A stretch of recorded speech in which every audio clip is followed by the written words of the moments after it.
Salut à tous, c'est Ben de la Team AFE et aujourd'hui je suis là pour vous présenter un top 5 des métadecks que vous pourrez rencontrer sur le online. Donc les decks, les 5 decks les meilleurs que vous pourrez rencontrer. Euh, je sais qu'il y en a qui vont me dire que je vais en oublier quelques-uns. N'hésitez pas à marquer en commentaire les decks que vous pensez que j'ai oubliés. Euh, N'hésitez pas aussi à nous dire si vous voulez des DL quand on vous explique un peu nos choix de decks. Donc là aujourd'hui c'est moi qui fais la vidéo, mais peut-être que la prochaine ça sera Stardust ou Marsouin, ou peu importe. Donc voilà, là aujourd'hui top 5, on est parti avec numéro 5, Dino. Donc Dino, un bon deck pour partir second, un boss monster incroyable avec conducteur Tyranno qui peut vous détruire tout vraiment sur le terrain.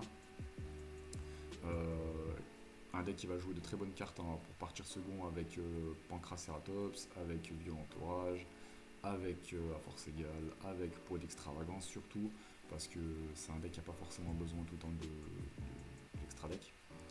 Donc voilà, un deck à surtout pas sous-estimé. Ils ont Oviraptor aussi qui leur permettent avec une seule carte de partir en combo tout de suite. Donc un deck vraiment intéressant à ne pas sous-estimer. Donc Dino, numéro 5, un bon deck pour partir second. Numéro 4, mon deck préféré, mon deck à moi, Pendule. Papa Andignon qui est là pour faire le taf. Avec l'arrivée de Selene, c'est un tout autre monde. C'est vrai que là, avec la méta spirale, c'était un peu compliqué pour nous, joueurs Pendule, d'arriver à performer parce que les faiblesses inhérentes à spirale, c'est exactement les mêmes qu'à Pendule. Donc, et vu que tout le monde s'aidait pour spirale, on en prenait plein la tête. Mais là, maintenant, on n'a plus de droit dans le format. C'est vraiment intéressant pour nous. Pour moi, c'est le meilleur combo deck du format qui est capable de faire des trucs de fou avec des Boral Savage, des Apollousa pour 4, Hip Mascarena, des trucs de malade. Andy Million à lui tout seul avec juste un compteur magie dénonciblement destructible par des effets de cartes. En partant second, il peut vous détruire tout le board adverse. Enfin, incroyable. Donc, mon deck préféré. Donc, numéro 4, Pendule. Numéro 3, un combo deck encore. Cette fois-ci un peu plus joué par Stardust, ça va être Dragon Link. Donc j'ai une version de Dragon Link aussi, je le joue. J'aime beaucoup les combos decks et j'avoue que c'est plaisant de jouer Dragon Link parce qu'il est beaucoup plus stable que Pendule. Pendule, il faut vraiment connaître les cartes et toutes les interactions, alors que Dragon Link, c'est un combo, un ou deux combos uniques et après vous n'avez plus qu'à dérouler quoi. Donc c'est vraiment plaisant. Il y a moyen de faire des trucs vraiment très très forts avec des Apollousa, Boral Savage, Harbinger. Donc un deck intéressant.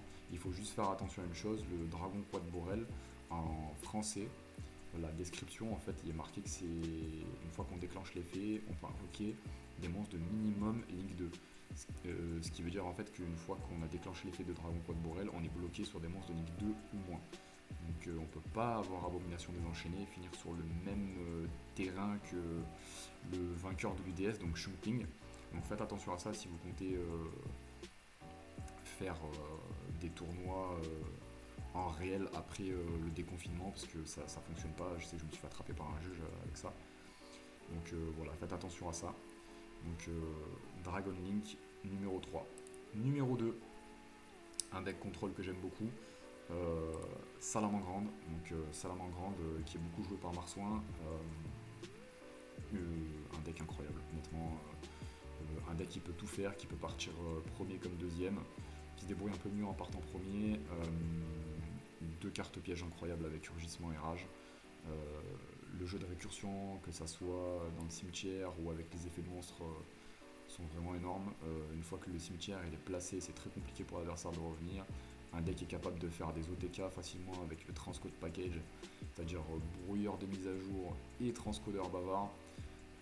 Voilà, donc en plus avec la reddition de Cinet Minage dans le duel surcharge, le deck vaut rien. Donc si vous voulez rentrer dans le compétitif, une fois le déconfinement, encore une fois, parce que il peut y avoir une banlist, il y a sûrement une banlist qui va tomber entre temps.